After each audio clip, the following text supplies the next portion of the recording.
അസ്സലാമലൈക്കും, നമസ്കാരം. അപ്പോ മുഖവരൊന്നും കൂടാതെ ഞാൻ തന്നെ വീഡിയോയിലേക്ക് കിടക്കുകയാണ്. അപ്പോ സാജിക്ക് വീണ്ടും ഇളകി. കഴിഞ്ഞ വേനലിന് ഉണ്ടായിരുന്നു, അത് പിന്നെ ശാന്തമാക്കി ഷെരീഫ് അങ്ങനെയാണ്ട് കൊടുത്തിരുന്നു. ആ ശാന്തതയിൽ ഇങ്ങനെ നിന്നുകൊണ്ടിരിക്കെ പിന്നെ ഒരു പ്രശ്നങ്ങൾ ഉണ്ടായിട്ടില്ല. എല്ലാവർക്കും ഒരു ശാന്തി, അതായത് യൂട്യൂബ് ഓപ്പൺ ചെയ്യാൻ ധൈര്യത്തില് ഫാമിലിക്ക് നോക്കാനും മക്കൾക്ക് ധൈര്യത്തില് ഗെയിം കളിക്കാനും ഒക്കെ നോക്കാനൊക്കെ പറ്റിയിരുന്നു. ഇപ്പം കേരളത്തില് ആർക്കും അങ്ങനത്തെ ഒരു അവസ്ഥ അല്ല. മക്കളെ കയ്യിൽ ഫോൺ കൊടുക്കാൻ, എങ്ങനെ ഫോൺ കൊടുക്കാന്നുള്ള ഒരു സിറ്റുവേഷനിലേക്കാണ് ഇപ്പം രക്ഷിതാക്കള്. കാരണം അത്തരത്തിലുള്ള ആറ്റം ബോംബാണ് ഇപ്പത്തെ നമ്മളെ വേനലിന് എത്രമാത്രം നമ്മൾ സഹിക്കുന്നുണ്ടായിട്ട് ഡബിൾ. ഇപ്പൊ വിഷപ്പാമ്പുകളൊക്കെ മാളത്തിൽ നിന്ന് കയറിക്കൊണ്ടിരിക്കണല്ലോ പുറത്തേക്ക്. അപ്പൊ അങ്ങനെ വന്നിട്ട് എല്ലാത്തിനും കൊത്തിക്കൊണ്ടിരിക്കുകയാണ്. അതിലൊരു ഐറ്റംസ് ഇതും കൂടെ. അപ്പൊ എന്തായാലും ഷെരീഫ് ഇവളെ അടിച്ചമർത്തി എന്ന് പറഞ്ഞിട്ട് ഇപ്പൊ ഇവള് പൊന്തി വന്നത് ഇത്രയും കാലങ്ങൾക്ക് ശേഷമാണ്. അപ്പൊ അതുവരെ അവള് റെസ്റ്റിലായിരുന്നു അത്രേ. അതായത് അത്രയും കാലം അവൾക്ക് ഒരു എന്താ പറയാ, ഒരു എനർജി എടുക്കാൻ വേണ്ടിയിട്ടുള്ള ഒരു ടൈം എടുത്തതാണ്. ഇനി ഇവള് കൊത്തിക്കൊണ്ടിരിക്കും, അങ്ങനെ വിഷം ചീറ്റിക്കൊണ്ടിരിക്കും.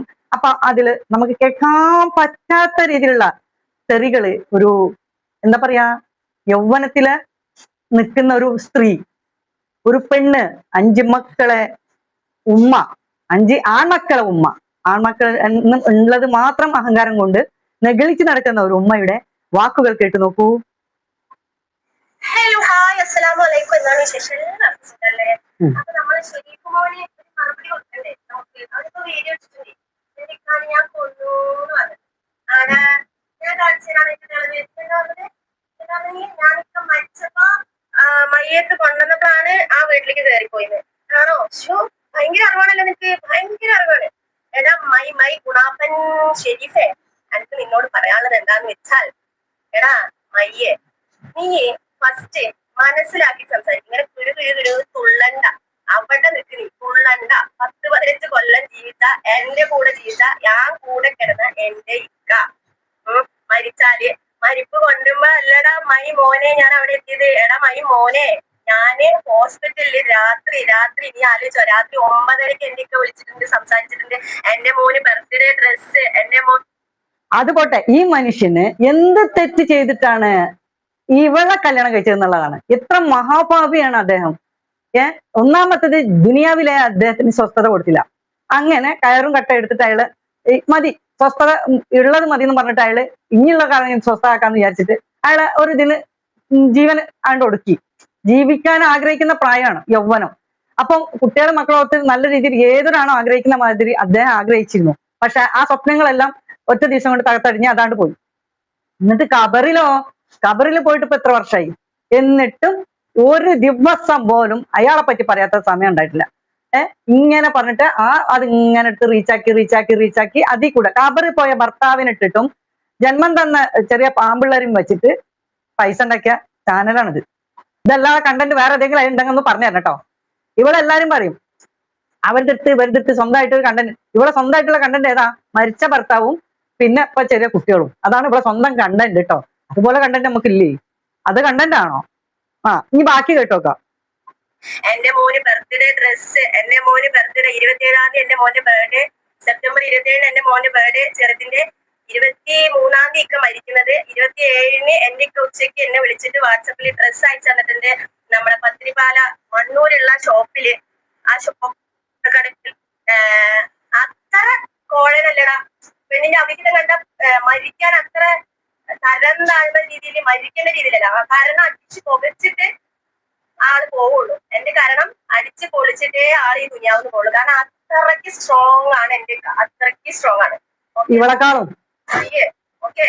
പിന്നെ എന്റെ ഇക്കാന്റെ ആൾക്കാരുടെ വീട്ടിലാണ് എന്റെ ഇക്കാന്റെ മയ്യത്ത് കൊണ്ടുപോയത്. കാരണം എന്താന്ന് വെച്ചാല്, എന്റെ ഇക്കാന്റെ ഏട്ടൻ ചതിച്ച എന്റെ ഇക്കാന്റെ ഏട്ടന്റെ വീട്ടിലേക്ക് അവന്റെ ആയിട്ടൊന്നും ഞങ്ങള് മുൻകേയില്ല. പിന്നെ അവന്റെ വീട്ടില് രാവിലെ തന്നെ കാവല് കെട്ടി പോയിരിക്കേണ്ട ആവശ്യമില്ല. ഞാൻ എന്റെ ഒക്കെ മരിച്ച ഉടനെ തന്നെ 9:30 ഞങ്ങളോട് സംസാരിച്ചു. 10 അതൊക്കെ കഴിഞ്ഞ്, അതൊക്കെ അന്ത കാലത്ത്. ഇത് വിളിച്ച് കൊല്ലം ആണ്ട് വരുന്നതിന് മുമ്പ് ഇവിടെ ആണ്ട് മൗലൂദും ആക്കാണ്ട് കഴിക്കാണ്. അത് യൂട്യൂബിൽ വന്നിട്ടാണ് മൗലൂദ് കഴിക്കല്. എല്ലാവരും മൗലൂദ് കഴിക്കല് അവനാന്റെ വീട്ടിലാണ് ആ മൗലൂദ് കഴിക്കലും കാര്യങ്ങളൊക്കെ നടത്തല്. ഇത് മൗലൂദ് കഴിക്കല് എല്ലാ കൊല്ലം ഇതിൽ വന്നിട്ടാണ്. അത് കൊല്ലം പറഞ്ഞാൽ ഒരു 6 മാസമെങ്കിലും ആ മൗലൂദ് ഓടും. അതാണ് വലിയ രസം. അതിൽക്കൂടെ മറ്റുള്ളവരും മൗലൂദ് ചെല്ലും. അപ്പൊ അതുകൊണ്ട് മൂപ്പർക്ക് നല്ല സ്വസ്ഥതാണ്. ഏതൊരു മഹാപാപിയാണെന്ന് അറിയില്ല അതിന് ജന്മം നൽകിയത്. വാപ്പാ പറയുന്ന ആൾക്കാരിലേക്ക് ഈ പറഞ്ഞ് നിനക്ക് കയറ്റി തന്ന ആൾക്കാരിനെ ബാക്കിയുള്ളവരൊക്കെ നീട് കൊണ്ടുപോകാൻ മതി. ഡാഷ് മോനെ ഷെരീഫെ, നാറ് ഷെരീഫെ, പെണ്ണുങ്ങളുടെ അവിഹിതം പിടിക്കാൻ നടക്കുന്നവരെ, ആണുങ്ങളുടെ അവിഹിതം പിടിക്കാൻ നടക്കുന്നവരെ, ഡൈവോഴ്സ് ആയ എന്താ പറയാ, ഡൈവോഴ്സ് ആയ പെണ്ണുങ്ങളുടെ വാല് തൂങ്ങി നടക്കണം നായിന്റെ മോനെ. എനിക്ക് നിന്നോട് പറയാനുള്ളതറിയോ, എന്നെയൊക്കെ മരിച്ചത് ഇവൾക്ക് ഈ സോക്കേട് വരുമ്പോ ഉള്ളതാണ് സ്ട്രോങ് എന്ന് പറയല്. അത് ഈ സമയം വരുമ്പോ വരുന്നതാട്ടാ. ഇവള് ഇതിന് റീച്ച് കിട്ടാൻ വേണ്ടിയിട്ട് മനഃപൂർവ്വം പിന്നെ പാത്തീസിന്റെ ചാനലിൽ പോയിട്ട് കമന്റ് ഇട്ടതാണ്. അവൾക്ക് അറിയാം 100% ഇത് ഏക്കും, അതിൽ കൂടെ മറ്റവന് ചൂടാവും, അവൻ തിരിച്ചു വരും, അങ്ങനെ അവനും ഞാനും കൂടെ പ്രശ്നങ്ങളാവും, അതിൽ കൂടെ എനിക്ക് നല്ലൊരു കണ്ടന്റ് ആവും, അതിലൂടെ എനിക്ക് വിചാരിച്ചതിനും കൂടുതൽ വരുമാനം എനിക്ക് ഉണ്ടാക്കാം എന്നുള്ള ഒരു ഉളുപ്പ് വേണടി, ഉളുപ്പ്, കുറച്ചെങ്കിലും ഉളുപ്പ് വേണം. ഒന്നല്ലെങ്കിൽ ജീവിതത്തിൽ ഒരു സ്വസ്ഥത മനുഷ്യനോട്ടില്ല. എന്നിട്ട് അതിനെ കാലപ്പൂരി കഴിച്ചു, അതും ഇഷ്ടമല്ലാത്ത രീതിയിൽ. എന്നിട്ട് നീ സുഖിച്ച് നടക്കായിരുന്നു. ഉള്ള 5 സ്റ്റാർ 3 സ്റ്റാർ എല്ലാ ഹോട്ടലിലും പിന്നെ എന്താ പറയാ ശവനൊപ്പം സവായും ഒക്കെ കഴിച്ച് മക്കളൊപ്പം അടിച്ച് പൊളിച്ച് ജീവിക്കായിരുന്നു. എന്നിട്ടും ആ മനുഷ്യനെ അവിടെ അപ്പോഴും തടസ്സമാണ് അവൾക്ക്. എന്നിട്ട് എന്താ കിട്ടണം, പിന്നെ അടിച്ച് പൊളിക്കാൻ വേണ്ടിയിട്ട് പൈസ ഉണ്ടാക്കണം. ആ പൈസ ഉണ്ടാക്കൽ എങ്ങനെയാണ്, കബർക്ക് എടുക്കുന്ന ആളെ പിന്നെയും പറഞ്ഞിട്ട് എടുക്കുക. അത് എന്റിക്ക എന്ന് പറഞ്ഞിട്ടാണ് ഇപ്പൊ നടക്കുന്നത്. അതിന് മുമ്പ് എന്റിക്ക അല്ലായിരുന്നു, പക്ഷെ എന്റെ ഉമ്മയായിരുന്നു. ആ എന്റെ ഉമ്മയും പോയി. എങ്ങനെ, എന്റെ ഉമ്മ മാപ്പ് ചോദിച്ച്, എന്റെ ഉമ്മയാണ്, എന്റെ ഉമ്മ അങ്ങനല്ലേ, എന്റെ ഉമ്മാന്റെ അടുത്ത് തന്നെയാണ് ഞാന് എന്നൊക്കെ പറഞ്ഞിരുന്നു. അതിന് മുമ്പ് ഉമ്മാന്റെ സഡി ഡാൻസ് എല്ലാം എടുത്ത് കാണിച്ച് അത്യാവശ്യത്തിനൊക്കെ റീച്ചായി, നല്ല കയറി ഉയർന്നങ്ങളൊക്കെ പോയി. അതിന് ശേഷം ആവശ്യത്തിനായി നണ്ടേക്ക് എല്ലാവരും ഒന്നിട്ടിട്ട് പേർന്നുണ്ട് കണ്ടപ്പോ ഒന്നാണ്ട് ഡൗൺ ആക്കി. എന്നിട്ട് പിന്നെ കാലങ്ങൾക്ക് ആ ഒരു സാഹചര്യം ഉണ്ട്, കുറച്ച് ആൾക്കാരെ ഹെൽപ്പും സപ്പോർട്ടൊക്കെ കിട്ടണ്ട. ആ സമയം കഴിഞ്ഞ് ഇല്ല തിരിച്ചതാ. ആ സ്ത്രീ എന്ത് തെറ്റ് ചെയ്തു? ആ ഒരു പ്രാവശ്യം അതിനായിട്ട് പ്രശ്നങ്ങൾ ഉണ്ടായെങ്കിൽ അതാണ്ട് പോയി. ആ സമയങ്ങൾ കഴിഞ്ഞ് ആരാണ് അത് പ്രശ്നങ്ങളില്ലാത്ത മാതാപിതാക്കളും മക്കളും ഒക്കെ ഉള്ളത്? എവിടെയായാലും എന്തെങ്കിലുമൊക്കെ അഭിപ്രായ വ്യത്യാസങ്ങളും കാര്യങ്ങളൊക്കെ അതുകൊണ്ട് പറയാത്ത ഒരു കുടുംബം ഉണ്ടാവില്ലല്ലോ. മക്കളെ ഉപദേശിക്കലും ശരിക്കും മാതാപിതാക്കൾ തന്നെയല്ലേ. അപ്പൊ എന്തായാലും പെറ്റപാടൊന്നും നമ്മള് ഇങ്ങനെ നിന്നിട്ട് വലിഞ്ഞു പോകുന്നതല്ലല്ലോ. അവിടുന്ന് അവളെ ഇവിടം വരെ എത്തിക്കാൻ തിന്നാൻ കൊടുത്തത് ആ സ്ത്രീ തന്നെയല്ലേ. നയിക്കാൻ പോയിട്ട് പരപരാന്തോറും നയിക്കാൻ പോയിട്ട് പണിയെടുത്തിട്ടൊക്കെ അല്ലേ നോക്കിക്കുന്നത്. ഇവിടെ കുടുവാട കൊടുത്തിരിക്കുന്നതും അങ്ങനെ തന്നെയല്ലേ. ഇവിടെ ആരോഗ്യം നോക്കിക്കുന്നത്, ഇവിടെ ജീവൻ കാത്തു രക്ഷിച്ചതും ഒരാൾക്കും കൊടുക്കാതെ ഒരു രീതിയിലും താക്കാതെ അവളെ കന്യകാത്വം സൂക്ഷിച്ച് മാതാവനല്ലേ. ബാപ്പ ലെവലില്ലാതെ പോയിക്കണമെന്ന് പറഞ്ഞു. അപ്പൊ ഈ മാതാവനെല്ലാം ഇങ്ങനെ ആക്കിയിട്ട് ഒരാളെ കൈ പിടിച്ചു കൊടുത്തതും ഈ മാതാവനല്ലേ. ബാക്കിയുള്ള കാര്യം നിങ്ങൾ നോക്കണം. എന്നിട്ടും ഈ കുട്ടി ഇതന്നെ പറഞ്ഞുകൊണ്ടിരിക്കും. ഇവളൊക്കെ എന്ത് താടകന്നറിയാം. ഇവളൊക്കെ എങ്ങനെ ആ ഗർഭപാത്രത്തിൽ കിടന്നുള്ളത് അത്ഭുതം. ഇതിലൊന്നും പറയാനില്ല. മരിച്ച ആ സമയത്ത് സ്പോട്ടിൽ 10:30 എനിക്ക് അവൻ അവന്റെ മക്കളെ നോക്കും, ഞാൻ എന്റെ മക്കളെ നോക്കി. ഓക്കെ, നീ നിന്റെ മക്കളെ, നിന്റെ കെട്ടിയോട് കൂറിയിട്ട മക്കളെ നീ നോക്കണം. അതിന്റെ മോനെ പണിയെടുത്ത് നോക്കണം. ചേച്ചാ ശരീഫെ, കുറച്ച് കോമഡി വലിച്ച കോമഡി നിന്റെ മറ്റേ ഇതിലേക്ക് തള്ളിയിട്ട് നീ വലിയ മെയിൻ ആവാൻ നോക്കണ്ട നായിച്ച മോനെ. പിന്നെ കല്യാണം കഴിഞ്ഞ് അല്ല പരിപ്പത്ത് കഴിഞ്ഞ് ഇതാക്കിയതിന് ശേഷം ഞാന് കാസർഗോഡത്തെ ഒരു ചെക്ക് നായിച്ച മോനെ എന്നെ സഹായിച്ച ഒരു ചെക്കന്റെ കൂടെ ഞാന് വയനാട് പോയി ട്രിപ്പ് പോയി അതാക്കി ഇതാക്കി എന്നൊക്കെ നീ പറയുന്നല്ലോ. പിന്നെ ആർക്കൊക്കെയോ ഞാൻ എന്റെ അഭിഹിതം അങ്ങനെ എന്റെ ഫോട്ടോ അയച്ചു കൊടുത്തിട്ടുണ്ടെങ്കിൽ നിനക്ക് നോക്കണം നായിച്ച മോനെ. നിനക്ക് എന്താണ് നഷ്ടം നായേ? നിനക്ക് എന്താണ് നഷ്ടം? ഞാൻ അയച്ചു കൊടുത്താലും തുണി അയച്ചിട്ടാലും വേറുള്ള കാര്യം നിന്റെ കെട്ടിയോളല്ലല്ലോ. ഞാൻ നിന്റെ കെട്ടിയോളാണ് ഞാൻ ആണോ? നിന്റെ കെട്ടിയോളിനെ പറഞ്ഞാൽ മതി. എന്റെ കാര്യം നോക്കാം, എനിക്കറിയും, എന്റെ മക്കളുണ്ട്, ഞാൻ എന്റെ ഇവിടെ. നീ എന്റെ ആങ്ങളെ എന്റെ മച്ചവനോ മറിച്ചവനോ അല്ല. ഈ എന്നിലേക്ക് വരണ്ട ശരിക്കും, നല്ലതല്ല. പിന്നെ അതിന്റെ പേരിൽ കേസ് കൊടുത്തിട്ടുണ്ടോ?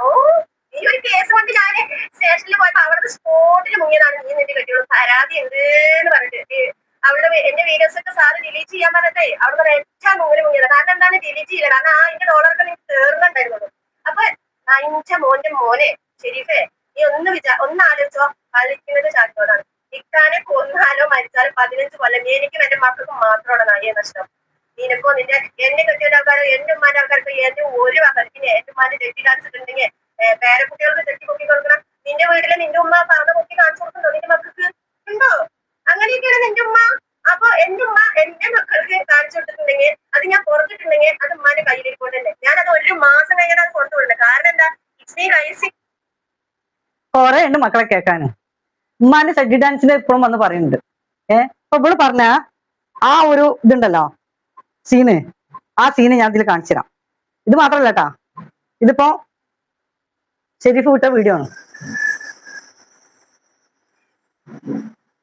ഇതുപോലത്തെ കുറെ എണ്ണം എനിക്കും തന്നിട്ടുണ്ട്. ഞാൻ അന്ന് പറഞ്ഞിരുന്നു ഇതിൽ ഒന്നും കാണിക്കുന്നില്ല. ഓക്കെ, കാണിക്കുന്ന വീഡിയോസ് എനിക്കും കിട്ടിയിട്ടുണ്ട്. ഷെരീഫിന് എത്ര കിട്ടിക്കുന്ന അറിയില്ല, 13 കിട്ടിക്കുന്ന തന്നെ, എനിക്ക് 3-4 കിട്ടിയിട്ടുണ്ട്. അന്ന് ഇതേപോലെ തന്നെ ഇവിടെ പിന്നെ എന്താ വടയക്ഷി എന്നൊക്കെ പറഞ്ഞപ്പം ഞാൻ ഇവിടെ പാലക്കാട് യക്ഷി എന്ന് പറഞ്ഞിട്ട് വീഡിയോ ചെയ്തിരുന്നു. കാരണം ഇവളെ പറ്റിയിട്ട് നല്ല രീതിയിൽ എന്തെങ്കിലും പറയുമ്പോഴോ അല്ലെങ്കിൽ ഇവളെ പോലുള്ള കുറച്ച് ടീമുകൾക്ക് എതിരായിട്ട് നല്ല രീതിയിൽ റിയാക്ഷൻ ചെയ്യുന്ന ആൾക്കാരെ ഇവർക്ക് പിടിച്ചിട്ട് നള്ളാൻ പറ്റുള്ളൂ.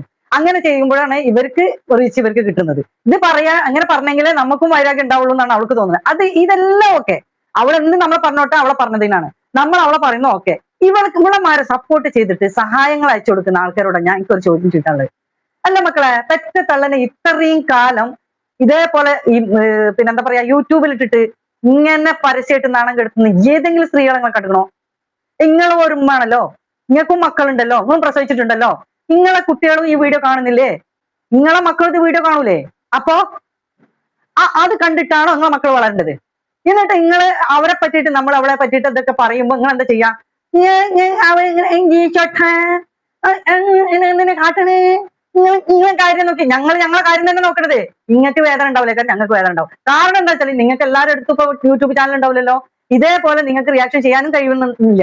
അപ്പൊ അങ്ങനെ കഴിവുള്ള ആൾക്കാർ ഇതേപോലെ ചെയ്തോട്ടെ എന്ന് പറഞ്ഞിട്ട് അവരെ സപ്പോർട്ട് ചെയ്യണം വേണ്ടത്. മനസ്സിലായില്ലേ? കുറച്ച് ആൾക്കാർക്കെങ്കിലും ബുദ്ധി വേണം. ഇല്ലെങ്കിലേ ആ ഒരു വിധം പെണ്ണുങ്ങളാണ് ഇവരെ സപ്പോർട്ട് ചെയ്യുന്നത്. പെണ്ണിന്റെ പേരിൽ ആണുങ്ങളും വരുന്നുണ്ട്, പെണ്ണിന്റെ ഐഡി ഇട്ടിട്ട് ആണുങ്ങളും വരുന്നുണ്ട്. കാരണം എന്താ, അവർക്ക് മറ്റുള്ള രീതിയിൽ കിട്ടുന്നുണ്ട്. അതുകൊണ്ട് തന്നെ ഇതുപോലെ കുറെ പെണ്ണുങ്ങളുണ്ട്, അവർക്ക് എതിരായിട്ട് നമ്മളെ പോലുള്ള കുറച്ച് സ്ത്രീകളും പുരുഷന്മാരും ഇതിൽ ഇടപെട്ടിട്ട് അത് നിർത്താനുള്ള ഒരു കാര്യത്തിനോ അല്ലെങ്കിൽ അവർക്ക് റിയാക്ഷൻ ചെയ്തിട്ടോ മറ്റുള്ളവർ പുറത്തേക്ക് വരുന്നുണ്ട്. അവരെ പ്രോത്സാഹിപ്പിക്കുകയും അവർ പറയുന്നത് എന്താണെന്ന് നിങ്ങൾ മനസ്സിലാക്കി, എന്നിട്ട് നിങ്ങൾ എന്താ പറയാ വീഡിയോ ഫുള്ള് കാണുക. എന്നിട്ട് ആ ശരി എന്ത് തെറ്റെന്ത് നിങ്ങൾ തീരുമാനിക്കുക. നിങ്ങൾ തെറ്റിന്റെ ഭാഗത്ത് മാത്രം നിന്നിട്ട് മറ്റുള്ളവർ ശരി പറയുമ്പോൾ അവരെ സപ്പോർട്ട് ചെയ്യാതെ അവരെ എതിർത്ത് പറയരുത്. അത് മനസ്സിലാക്കണം, കാര്യം മനസ്സിലാക്കണം. ഞങ്ങൾക്ക് റീച്ച് കിട്ടാൻ പൈസ കിട്ടാൻ സംഭവം ശരിയാണ്. കാരണം യൂട്യൂബ് വന്നതിന് ശേഷം ഞങ്ങൾ ജീവിക്കണുള്ളൂ. അതുവരെ ഞങ്ങൾ ജീവിച്ചിട്ടേ ഇല്ല, തിന്നിട്ടില്ല, തൂറിയിട്ടില്ല, ഉണ്ടിട്ടില്ല, ഉട്ടില്ല. അങ്ങനെയാണേ. ഇവിടെ ഒന്നും ആരൊന്നും ആക്കിയിട്ടില്ലല്ലോ. ഈ 4-5 കൊല്ലം കൊണ്ടല്ലേ ഇപ്പൊ ഇതെല്ലാം ആക്കിയത്. മക്കളെ കെട്ടിച്ചതും വരണ്ടാക്കിയതും കൂടി ഉണ്ടാക്കിയതും തിന്നും ദൂരെയൊക്കെ നാണല്ലോ പറഞ്ഞത്. ഒന്ന് സപ്പോർട്ട് ചെയ്യുമ്പോ പെണ്ണായിട്ട് നിൽക്കണം, ഏതെങ്കിലും ഒരു ഭാഗത്ത് നിൽക്കണം. കുറെ ആണുങ്ങളുണ്ട് ഇതേപോലത്തെ ഉടുതുണി ഇട്ട് നടക്കുന്നുള്ളൂ. ആണാണെന്ന് പറയണോ, മുഖത്ത് മീസ ഉണ്ടെന്ന് മാത്രമേ ഉള്ളൂ, വേറെ ഒന്നുമില്ല. പെണ്ണിനേക്കാളും നല്ലത് വളട്ടിട്ട് നടന്നോടാ, അതാണ് നല്ലത്. കുറെ ഗുണഗുണമാക്കിയിട്ട് നടക്കുന്നവരുണ്ട്. എന്നാ ഇത് ഈ ലോകത്ത് ഇവൾക്ക് മാത്രമേ ഉള്ളൂ സാധനം, ഇവള് മാത്രമേ പെണ്ണുള്ളൂ. എന്തിനാ ഇങ്ങനെയൊക്കെ കാട്ടുന്ന ആവശ്യം? ന്യായം പോലെ നീതി പോലെ കാട്ടണോ? അതാണ് വേണ്ടത്. ഓൾ അതും പറയും, അതിന്റെ അപ്പുറം പറയും. തള്ളനെ ഇപ്പോഴും അതിലിട്ടിട്ട് ഇങ്ങനെ വറുത്ത് റോസ്റ്റാക്കി തിന്നുന്ന ഇവളല്ലേ യക്ഷി, ഇവളല്ലേ യക്ഷി. ഞങ്ങളാരും മാതാപിതാക്കളൊന്നും ഇട്ടിട്ട് ഇതേപോലെ ഒന്നാക്കില്ല. ശരിയായിരിക്കാം, ഒരു പക്ഷെ മക്കൾക്ക് മോൾക്ക് കാട്ടി കൊടുത്തിട്ടുണ്ടായിരിക്കാം, ഇവളൊന്നല്ലേ. അപ്പൊ എന്താണെന്ന് വെച്ചാല് അതിന് ഡിപ്രഷൻ ചെയ്തിട്ടുണ്ടാവും, അല്ലെങ്കിൽ അതിന് അത്രയും ദേഷ്യം പിടിപ്പിച്ചിട്ടുണ്ടാവും. എത്രയും കാലം ഇവിടെ സഹിച്ചില്ലേ? ഇനി ഒന്ന് നോക്ക്, യൂട്യൂബില് ഇവിടെ വന്നിട്ടുള്ള ആ കാലം തൊട്ട് ഇക്കാലം വരെ അവളെ വീഡിയോ ഒന്ന് ശ്രദ്ധിച്ചു നോക്ക്, ലൈവ് ഒന്ന് ശ്രദ്ധിച്ചു നോക്ക്. ജനങ്ങൾക്ക് സഹിക്കാൻ പറ്റണില്ലെങ്കിൽ ആ വീട്ടിലുള്ള പെറ്റ മാതാവിന് എത്ര കാലം അവളെ സഹിക്കാൻ പറ്റും? ഭർത്താവിന് കുറച്ചു കാലം സഹിച്ചിട്ടുള്ളൂ, ഭർത്താവ് പോയപ്പോ കാലപ്പുരിക്ക് പോയെങ്കിൽ ബാക്കിയുള്ള എങ്ങനെ ഉണ്ടാവും? നിങ്ങൾ കണ്ടോളി, നിങ്ങൾ എഴുതി വെച്ചോളി ഞാൻ പറഞ്ഞ വാക്കുകൾ. ഈ മക്കള് വലുതായിട്ട് വന്നു കഴിഞ്ഞാൽ അവർക്ക് ഇപ്പൊ ലക്ഷ്യം ഉമ്മ വേണം, അവർക്ക് നിലനിൽപ്പിന് ഉമ്മ വേണം എന്നുള്ളത് അവർക്ക് പൂർണ്ണ ഉറപ്പാണ്. അപ്പൊ അവരിപ്പൊ നിർത്ത ഓക്കെ, അവരായിട്ട് വരുന്ന കാലം ഇതെല്ലാം റിയാക്ട് തിരിച്ചു ചെയ്യും. ഇല്ലെങ്കിൽ നമുക്ക് കാണാം, കാലം സാക്ഷി. എന്തായാലും നിങ്ങളുടെ അഭിപ്രായങ്ങൾ അറിയിക്കാം. ഓക്കെ, അസ്സലാമു അലൈക്കും.